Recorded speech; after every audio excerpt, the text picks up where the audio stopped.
Hey guys, welcome back to the channel. Today we're going to be going over Chapter 14 of the American Pageant titled Forging the National Economy from 1790 to 1860. As always, we're going to be using the 16th edition of the American Pageant. If you have an earlier or later edition or a completely different textbook, don't worry about it, the content's going to be the same. To start off, here are the key concepts for this chapter. These are located at the beginning of every chapter in the American Pageant. I know I say this every time, but I really think that after you read the chapter, try to match the key terms to each of the bullet points here because it will really help you organize the information, and this will be super critical in the AP exam because you need to be able to recall information really quickly on a time limit for the DBQ and the LEQ and even the short answer, and really just doing that when you can ahead of time and making that a practice will make you golden for the AP exam. So I definitely recommend you try doing it. Okay, so to start off, let's talk about the increasing westward expansion and the diversifying population. More immigrants are coming to America. And in terms of moving westward, you should note that contrary to the romanticized view of life on the frontier as a creation of a new form of life, frontier families often struggled with depression, disease, and loneliness. It was brutal, difficult, by no means comfortable. However, sometimes families didn't have any other choice but to work on the land and farm because they had no other industrial capacities or skills. And you can really see this frontier sentiment expressed in the book Self-Reliance. This was written by the prominent philosopher Ralph Waldo Emerson, and it resonated with many of the frontier families because it promoted these very individualistic ideas. As the book suggests, self-reliance, families had to be very self-reliant because they had no one else they could count on. And although there was some sort of frontier community that arose as a result of the expansion of the West and the greater population, it wasn't necessarily the defining factor of the West. The defining factor of the West was these individualistic ideals and general traits that many of the frontier families shared. You should also know about the rendezvous. This isn't really that important in the greater scheme of things, but it kind of relates to the next key term. And essentially what happened was every summer, traders and fur trappers would meet at the Rocky Mountain Valley to swap raw materials for manufactured goods. And this led to the decimation of the natural environment, which became known as ecological imperialism. This phrase is really used to describe how hunters and traders would exploit the West's natural resources through fur trapping and growing tobacco, which completely destroyed the soil after it was grown. So people from especially Virginia and the South had to move westward because the tobacco they were growing on their land was destroying the land. It couldn't be used after that, which is why they moved west in the first place, and they were further just destroying the land over there as well. And this is really a problem for the South especially, who's very reliant on a cash crop economy as an agrarian society. So just keep that in mind. And obviously, this is still a problem today to some extent with plastics and just other substances that don't degrade into the environment. So definitely think twice before you use plastic and try to limit your consumption when possible. But yeah, my PSA is over. So in terms of immigrants, really, you should note that as people are moving west and the population is increasing over there, city growth will also expand, will also really explode. It's growing exponentially, and this is mainly due to the fact that immigrants are coming from various places. Immigrants come from Ireland after the potato famine in the 1830s and 40s. They need to farm somewhere, and their land isn't worthy of that. And then there's Germany. Germans are looking for religious and economic opportunities, and this further increases the diversity of the nation. And you should note that these immigrants were often faced with many challenges at once, social and financial problems. For example, the Irish faced competition from blacks and other minorities who worked menial and generally dangerous jobs, and so they established a secret union called the Molly Maguires, and it basically protested against the poor working conditions that they had to go through. However, some people did take advantage of the immigrants when possible, and this is really seen with Tammany Hall. This was a political machine in New York that drew most of its support from Irish immigrants who depended on the Hall's social services and welfare. So essentially what would happen was the immigrants would come to the political machine and get, just basic services and welfare, financial support, anything that they would need in order to survive and adapt to city life. In exchange, they would support the political machine, and this really led to many of the immigrants turning into Democrats. So that's just something you should know in general. But really, this is kind of a win-win situation, at least from the political machine standpoint, because really, the political machine, it's giving out these very, very basic, minimal services, but the immigrants are vulnerable and they need anything they can get, so they will feel almost forever grateful to these people for providing them these services, and hence they will give them their support. So this is really benefiting both sides, especially the political machine. And as we'll see later with Tammany Hall, there's a lot of corruption. The boss of the machine, Boss Tweed, is responsible for so much corruption, as we'll see is exposed in the Gilded Age a couple chapters in the future. But in terms of the Germans, you should know that they were often farmers who suffered from crop failures and came to the US with some money, unlike most of the Irish. Both groups also became key target areas for politicians to cater to, which shows that they did make up a significant part of the population. They couldn't just be ignored.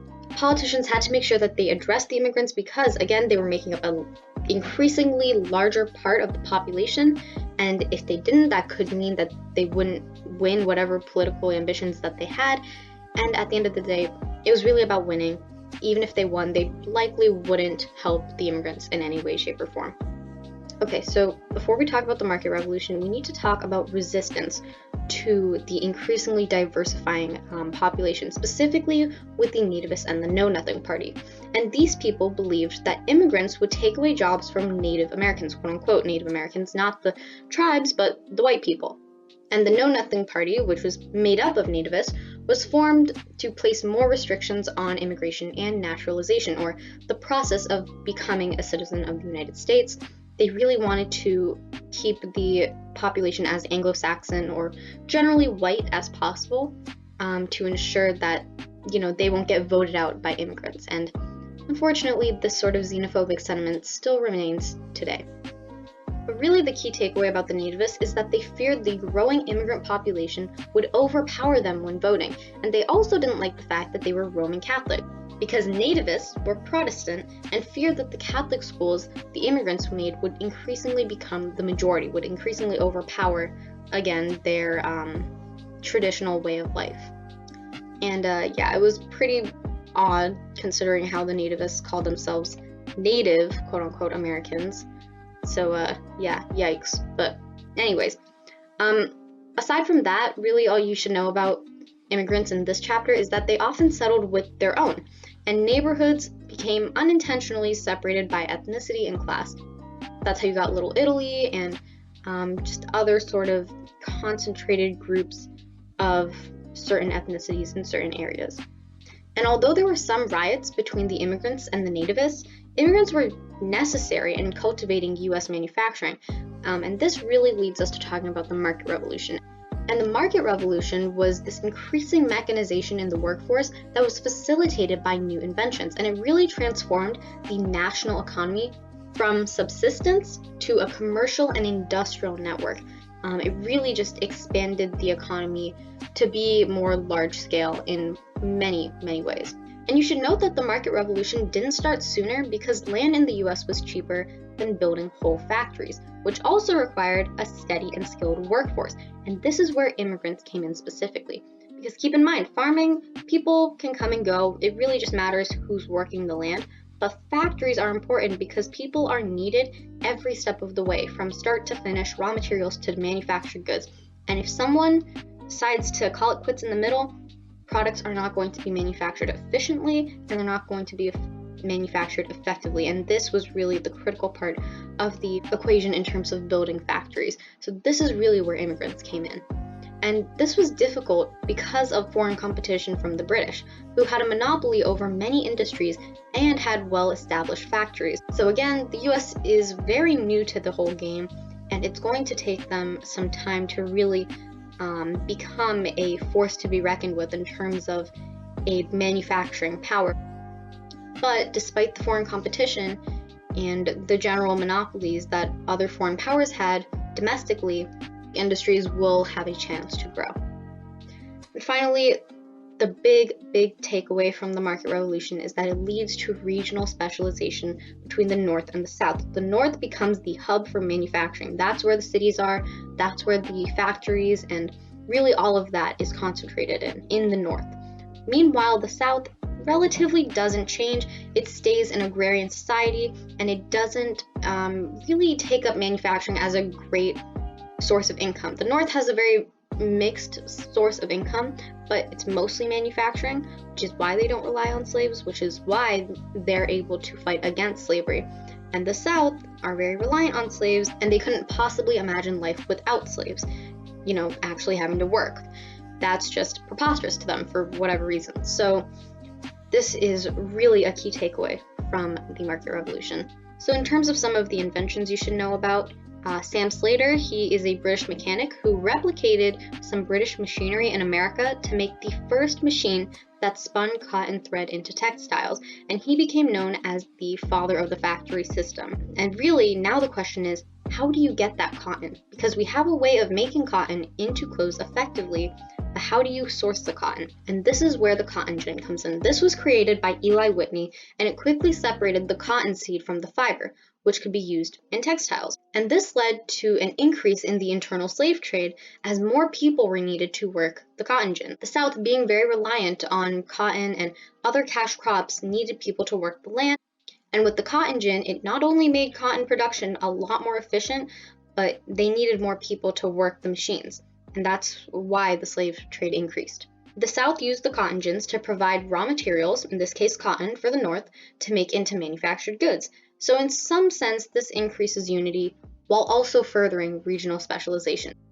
The two parts of the country are good at their own things, but they need each other. They need to work in conjunction in order to make a profit at the end of the day.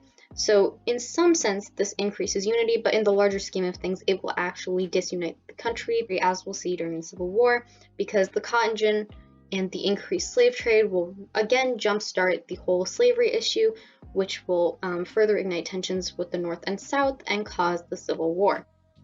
Aside from that, Eli Whitney is also known for interchangeable rifle parts, and these rifles were now comprised of standard parts that could be easily replaced, unlike the usual custom parts. Rifles were usually custom built, one rifle was not like another, kind of like snowflakes, and this made it really difficult to change parts or fix a rifle.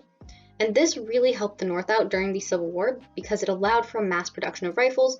People aren't, waiting to get their rifles fixed. So you can see that Eli Whitney is a very nuanced person in some senses because his creations had both good and bad effects. And both of these inventions contributed to the Civil War. The interchangeable rifle parts helped the North win the war, but the cotton gin is kind of what started it in the first place. So just an interesting thing to note. Some other inventions you should know about: Isaac Singer and Elias Howe, they invented the sewing machines, which boosted northern industrialization and further cultivated the textiles industry. As a little aside from the inventions for a little bit, you should note that there's this new principle called limited liability, and this was the legal principle that allowed for capital investment by offering protection to investors. So in cases of legal claims or bankruptcy, an investor cannot be held accountable for more than the cost of their individual shares, and this encourages investment in new manufacturing businesses, in other words, new domestic industries, specifically manufacturing industries, to truly change the nation as a whole, but specifically the North.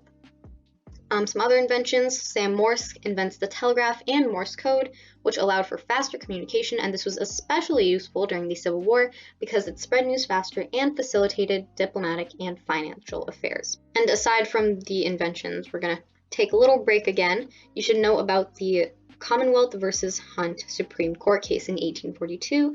This allowed for labor unions affirming that they weren't criminal or conspiracies and noted that their methods were for improvement and were generally peaceful. And although it didn't legalize striking, progress was made for the labor movement. Labor unions are watching their employers. They can act up if they feel like they aren't being treated properly. So this is sort of checking the power of these big corporations. Really, at the end of the day, it won't be enough on its own. Corporations will do all sorts of things to bypass power and will find other ways of going past the labor unions and the effects of their strikes, as we'll see in future decades. And you should generally note that the market revolution did have some effects on women. For example, factory girls were women and underage girls who would work in these textile factories, and it gave them a greater sense of economic and social independence. They're now going to work, and this is really the first significant form of women working outside their general realm of the home, of the accepted norm of working at home, homemaking, all of that. And that general norm, the societal norm really, is called the cult of domesticity. This is the cultural belief that honored the domestic role of women and their influence on the home, but limited their opportunities elsewhere. It was kind of like this golden birdcage. People were believing that this cult of domesticity was this beautiful thing, and that homemaking was something to be honored, something to be cherished, something to really be appreciated. And while it is, women wanted to do other things. This honoring and appreciation was limiting their opportunities at the same time. And industrialization and factory jobs allow women to break this, or at least weaken it. They're allowed to get a little bit more independence, far much more compared to what they usually got. And women also had less children as a result of all this, to further signify shifting values. This is obviously a smaller step, but it's definitely a significant step, because this is really a significant point in time in which women are going into the workforce, and it's generally regarded as acceptable. Okay, aside from all of this, let's talk about inventions again. You have the McCormick Reaper, which was created by Cyrus McCormick, and it allowed for farmers to cultivate larger plots of grain more efficiently. And they were able to establish these large-scale, highly profitable commercial agriculture systems in the Midwest.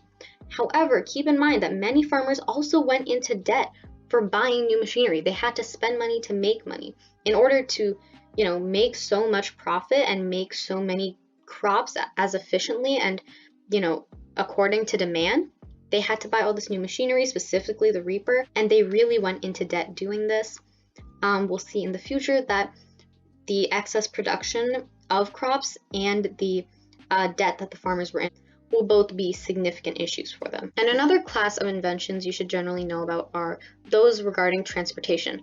For example, you have the turnpike, where toll gates are placed along important highways. This is again very profitable. You have the steamboat, which was invented by Robert Fulton, and it boosted trade by making every known route a two-way street, since the ship could sail despite any weather concerns. Usually, ships could only sail according to one certain direction of wind, but now the steamboat is strong enough to handle wind from all different directions, really almost any type of weather. Not any type of weather, but close enough to any type of weather, and really allowed for greater transportation and greater trade, and also helped immigrants come to America. People are able to come from these far distant lands to America in a way they have never been able to before. You should also know about the clipper ships, and really, although they weren't able to hold as much cargo space as the steamboat, they were much faster, and they took much of the tea-carrying trade away from Britain's slower ships. So you're seeing that now that America has their footing, they're able to really challenge the foreign competition, specifically Britain. And the last thing you really need to know about transportation is the Pony Express. And essentially, these men would ride horses and deliver mail in about 10 days. However, this became practically useless as Sam Morse's telegraph became popular and widespread, which again shows the nationwide shift to technology. The Pony Express is just not going to cut it anymore. So yeah, that does it for this chapter. Here are the credits for how we got everything you just saw. Thank you so much for watching. Comment below if you have any questions. As always, like, subscribe, you know the drill. And yeah, see you in the next chapter.